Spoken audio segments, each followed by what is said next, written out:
Hello friends, my today's topic is types of relation.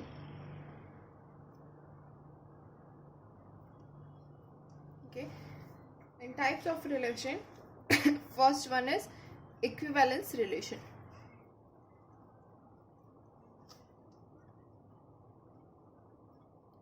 Okay. What is equivalence relation?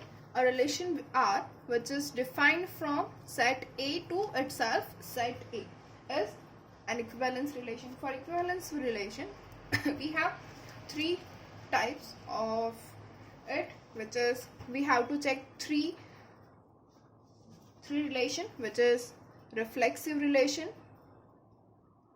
Second one is symmetric relation, and third one is transitive relation. Okay, if any relation set R from A to A is satisfied with is reflexive relation, symmetric relation and transitive relation, all three of this, then the relation is called the equivalence relation. Okay, so first of all, what is reflexive relation, what is symmetric relation, and what is transitive relation? We know that relation R is defined on set A to set A. Okay, now suppose we have one element A which is belongs to set A. Okay, now for this we have A belongs to R, or we can say A R A is a relation. Okay, मतलब हमारे पास जो भी set A के अंदर एक element A है उसको हमने लिया है और A अपने खुद के साथ एक रिलेशन बना रहा है, then it is called A belongs to R, that is ARA is relation. Okay, तो ये क्या हो जाएगा, रिफ्लेक्सिव रिलेशन. लेकिन यहाँ पे एक कंडीशन है which is for all A belongs to R. ये कौन सी साइन है, ये साइन है फॉर ऑल के लिए. Okay, for all relation, for all A belongs to A, मतलब जो हमारा सेट है ए के अंदर जितने भी एलिमेंट्स हैं सभी के लिए रिफ्लेक्सिव रिलेशन सेटिस्फाई होना चाहिए. अगर सारे के लिए ये सेटिस्फाई हो रहा है तो वो हो जाएगा reflexive relation. Okay, after that we have symmetric relation. After that we have symmetric relation. In symmetric relation, suppose we have any A and B belongs to A. कोई भी दो एलिमेंट्स हम ले सकते हैं सेट A के अंदर से. सेट A के अंदर से हमने दो एलिमेंट लिया है, A and B belongs to A. Okay, तो similarly in relation R, A and B belongs to R है, दैट इज क्या है हमारे पास, A R B है, which is A is related to B. अगर A R B हो रहा है और साथ में B R A B होगा, और we can write it as B A belongs to R. अगर A B belongs to R है और B A belongs to R होगा, ओके, इसके इम्प्लाइज होगा A B belongs to R है और B A belongs to B R होगा, तो ये क्या हो जाएगा, वो हो जाएगा सिमेट्रिक रिलेशन.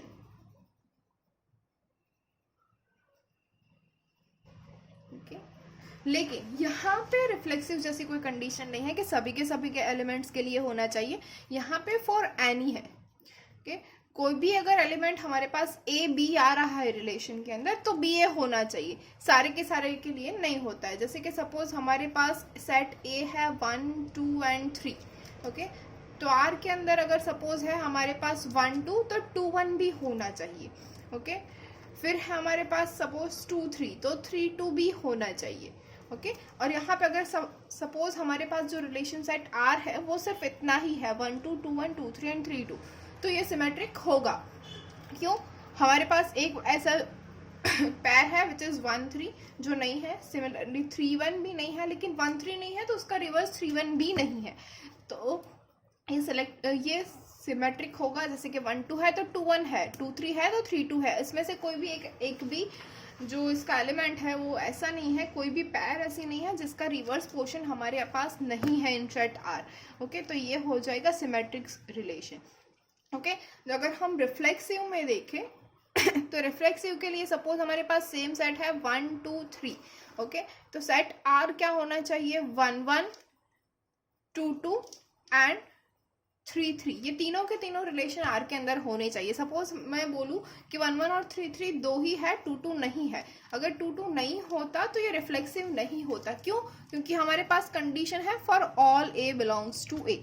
तो ये हो गया रिफ्लेक्सिव, ये हो गया symmetric. Now will go for the transitive relation. Transitive relation क्या है? Okay, suppose we have 3 elements A, B, C which are in set A. Okay, we have A, B, C 3 elements in A. Okay, अब हमारे पास अगर relation है A, B belongs to R. अगर A, B के बीच में कोई relation है and B, C के बीच में रिलेशन है which is B, C belongs to R, that is A, R, B and B, R, C है। ओके, तो ये देखो यहाँ का जो सेकेंड एलिमेंट है वही यहाँ का फर्स्ट एलिमेंट है। ओके, तो क्या होगा? This implies that A C belongs to R. Okay, अगर ए भी आर के अंदर है, बी सी आर के अंदर है, तो ए सी भी आर के अंदर होगा। तो ऐसे रिलेशन को हम बोलेंगे ट्रांजिटिव रिलेशन। ओके, जैसे कि सपोज सेम यहाँ पे भी फॉर एनी होगा, जरूरी नहीं है सबके लिए हो, लेकिन जो भी हो उसके लिए होना चाहिए। जैसे सपोज ए है 1 2 3, सेम एग्जांपल अगर हम ले रहे हैं तो आर के अंदर होगा सपोज 1 2 और 2 3, ये दोनों आर के अंदर है, तो 1 2 और 2 3 ए बी और बी सी हो गया। तो तीसरा कौन सा होना चाहिए? 1 3। अगर 1 3 हो तो ये हो जाएगा ट्रांजिटिव रिलेशन। समझ में आया फ्रेंड्स? ओके, तो this is reflexive relation, symmetric relation and transitive relation. हाँ, तो फ्रेंड्स हमने देख लिया है रिफ्लेक्सिव क्या होता है, सिमेट्रिक क्या होता है, ट्रांजिटिव क्या होता है। अब नॉट रिफ्लेक्सिव, नॉट सिमेट्रिक और नॉट ट्रांजिटिव अगर हमें बताना है तो हम कैसे बताएंगे? तो first of all not reflexive कब होगा? रिफ्लेक्सिव कब होता है? जब सारे के सारे एलिमेंट्स है वो बिलोंग्स टू आर होता है, रिलेशन के अंदर डिफाइंड होते हैं। तो there exist, suppose there exist and A belongs to A such that A does not belongs to R, तो क्या हो जाएगा? नॉट रिफ्लेक्सिव हो जाएगा। कोई भी एक ऐसा होगा जिसके लिए ए बिलोंग्स टू आर नहीं होगा, then it is not reflexive. Okay, now not symmetric. Not symmetric क्या होगा? Same thing, if there exist any A B belongs to R such that A B belongs to R but B A does not belongs to R. Okay, similarly not transitive के लिए same, there exists any A, B, C belongs to R such that AB belongs to R, BC belongs to R but AC does not belongs to R। अगर ये होता है तो not transitive होगा। okay, तो अगर हमें जब ये दिखाना है एग्जाम्पल के कि रिफ्लेक्सिव, ट्रांजिटिव और सिमेट्रिक नहीं है या फिर है, ओके, सपोज है, तो हम ये कॉमन इसके लिए हमारे पास है कि सभी ए के लिए वो ए बिलोंग्स टू आर होगा तो वो रिफ्लेक्सिव हो जाएगा। कोई जितने भी A B belongs to R है उन सभी के लिए B A belongs to R होगा। सिमिलरली ट्रांजिटिव कब होगा?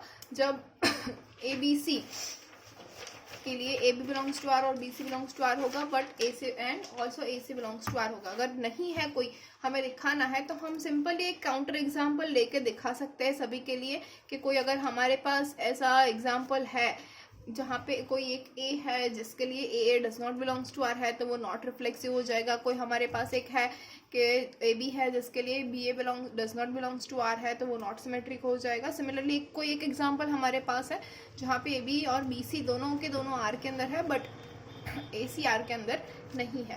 ओके, तो हैव अ लुक फ्रेंड्स कि ये मैंने लिख के रखा हुआ है, ये आपको याद रखने की ज़रूरत है, ये बहुत इंपॉर्टेंट है, तो please note it down. Now I'll go for the example. Yes, and we have examples check for reflexive, symmetric, transitive, A or B if and only if B is divisible by A, where AB belongs to N. Okay, so here we have the relation R. R is defined as A or B. Okay, A or B क्या है? Is AB, where B is divisible by A and AB belongs to N. Okay, this is our relation R which is defined. So what we want to check is reflexive first of all, after that symmetric, after that transitive. Okay, तो what is reflexive? Reflexive क्या होगा? अगर हमारे पास कोई भी element है set के अंदर, okay, तो यहाँ पे हमारा set A is equals to क्या है? नेचुरल सेट्स N और set of natural numbers N। Reflexive के लिए हमें चेक करना है कि सपोज हमारा सेट क्या होगा? A B where B is divisible by A, तो हम चेक करेंगे नेचुरल नंबर्स जितने भी हैं वो सारे के सारे इटसेल्फ डिवाइड हो सकते हैं। ओके, सपोज मैं लिखूं ए, तो कोई भी ए होगा, कोई भी नेचुरल नंबर हो सकता है। Okay, where A belongs to N.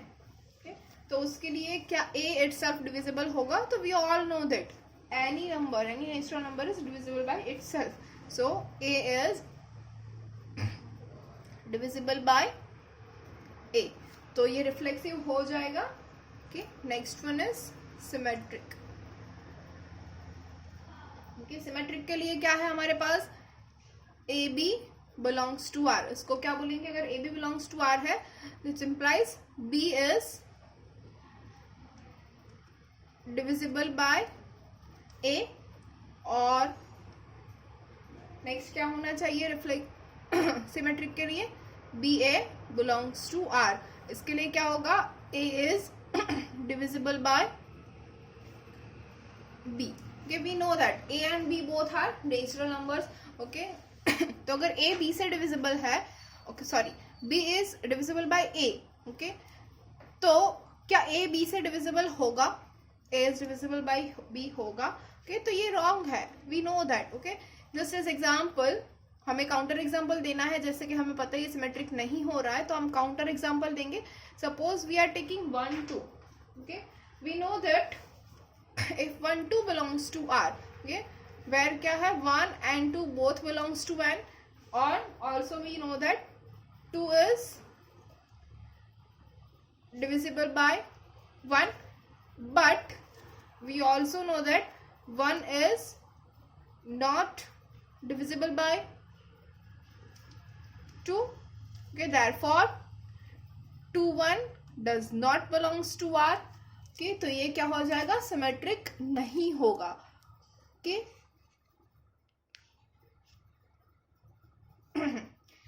तो अब हम देखेंगे ट्रांजिटिव। हमें आगे क्यों देखना है? क्योंकि क्वेश्चन के अंदर हमें दिया गया है कि check for all reflexive, symmetric and transitive. यहाँ पे हमें नहीं पूछा है कि इक्विवेलेंस रिलेशन है या नहीं। अगर हमें पूछा होता कि suppose check whether A is reflexive relation और not, check whether A is equivalence relation और नॉट, अगर हमें ये पूछा होता तो हमें चेक करना है रिफ्लेक्सिव रिलेशन, उसके बाद सिमेट्रिक, और सिमेट्रिक नहीं हो रहा है तो इक्विवेलेंस रिलेशन नहीं होगा। क्योंकि इक्विवेलेंस रिलेशन कब होता है?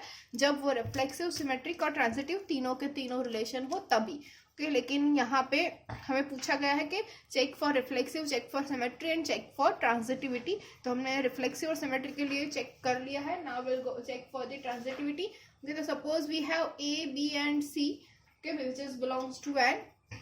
Okay, similarly A, B belongs to R है, A, B belongs to R है, it means क्या होगा? B is divisible by A, तो B equals to कोई नेचुरल M into A होगा, क्योंकि B is divisible by A है, तो B by A is equals to M अगर हम ले रहे हैं तो B equals to M A होगा।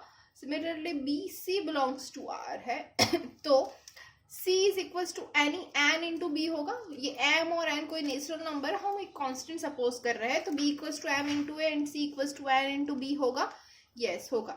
ओके, अब हमें चाहिए कि A C belongs to R. Okay, तो A C belongs to R होगा या नहीं होगा वो हमें चेक करना है, वेदर इट इज ट्रू और रॉन्ग और फॉल्स। ओके, तो हम क्या चेक करेंगे? अगर ये होगा तो हमें क्या मिलना चाहिए?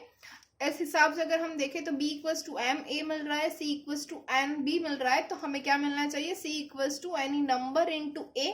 ओके, यहाँ पे हमें कोई एक नंबर मिलना चाहिए, तो हम चेक करते हैं c equals to N A मिल रहा है या नहीं। हमारे पास क्या है? c equals to M B, we already have n, और b equals to we already have m into a, तो which is equals to some m into a into n, तो m into n, m and n, m into n is equals to any constant number, suppose c, तो sorry c नहीं ले सकते, हमारे पास already c है, तो x ले लेते हैं, x into a, तो कोई हमारे पास एक constant number x into a आ गया, where x is also belongs to a natural number n, तो c is also divisible by a हो गया।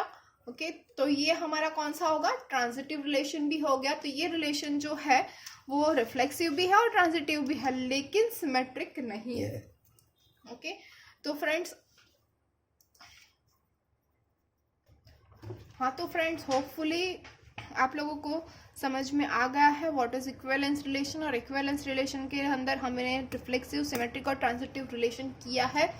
If you have any query you can comment below. Thank you.